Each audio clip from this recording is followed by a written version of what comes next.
किसान भाइयों नमस्कार, जय जोहार, राम राम। किसान भाइयों, हमारी धान की फसल अभी निकल रही है और जो धान की फसल निकल रही है उसमें एक बहुत बड़ी समस्या आ गई है। वह है बालियों का बदरंग होना, रंगहीन हो जाना, कई प्रकार के और दाने में खाली दाने रहना।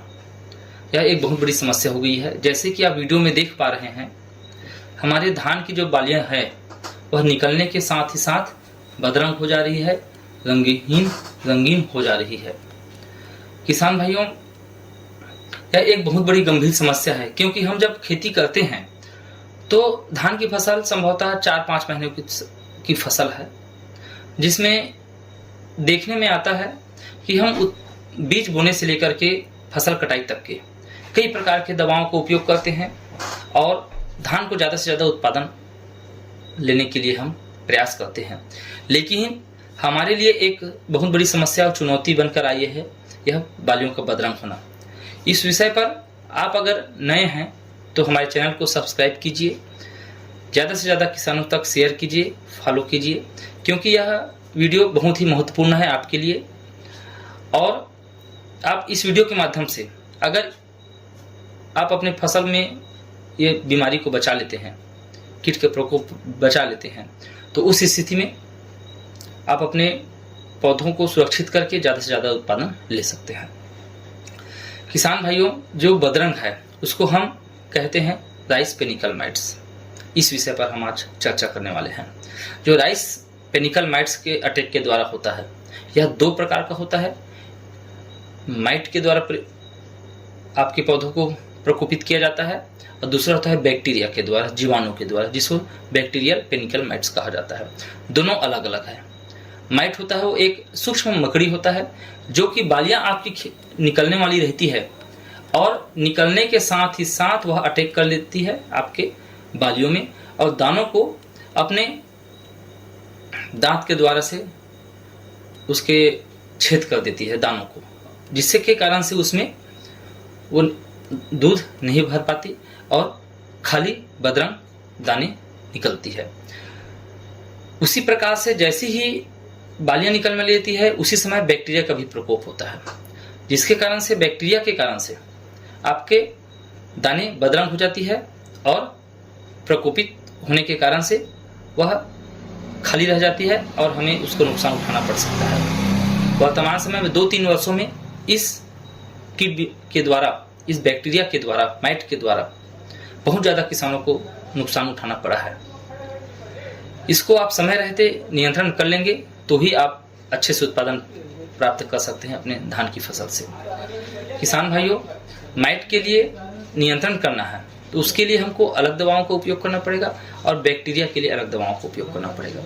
प्रायः देखने में आया है किसान भाई, हम अज्ञानता के कारण से या जानकारी नहीं होने के कारण से हम कोई भी दवा उठाते हैं और मार्केट से उठा करके हम अपने फसलों में छिड़काव करते हैं और सही दवा सही समय पर ना डलने के कारण से नुकसान भी उठाना पड़ता है, जिसमें आप आर्थिक रूप से और साथ ही साथ हमें फसलों के माध्यम से भी बहुत ज़्यादा नुकसान उठाना पड़ता है।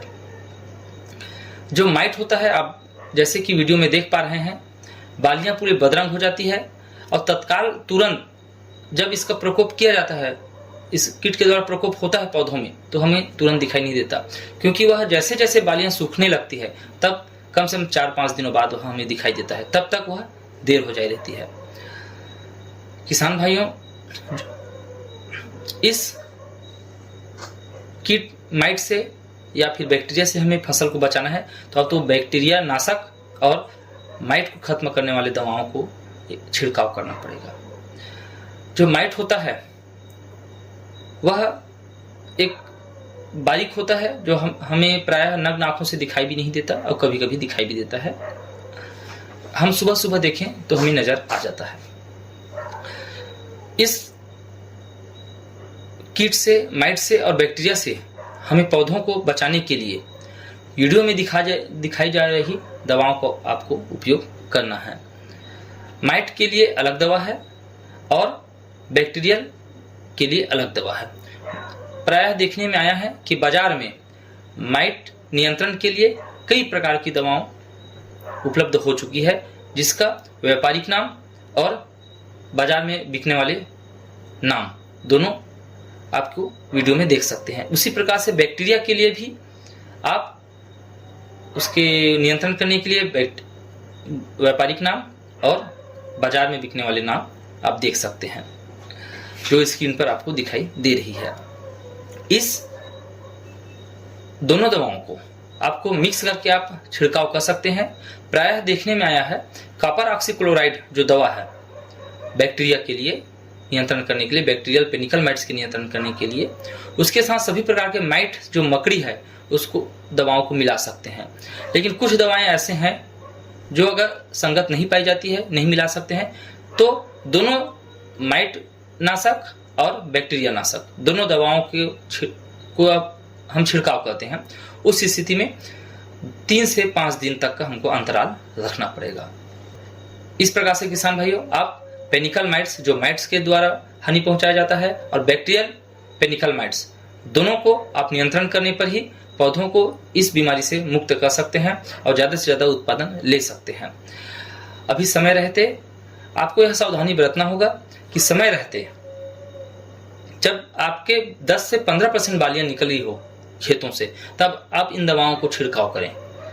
इन दवाओं को अगर 10 से 15% आपकी बालियां निकल चुकी है, उस समय छिड़काव करने से कीट का प्रकोप कम होता है और बालियां स्वस्थ रहती है, क्योंकि धान की बालियां जब निकलना स्टार्ट हो तो 4 से 5 दिन में पूरी बालियां निकल जाती है। और इन दवाओं का प्रयोग ही या असर ज्यादा से ज्यादा 7 से 10 दिनों तक का रहता है।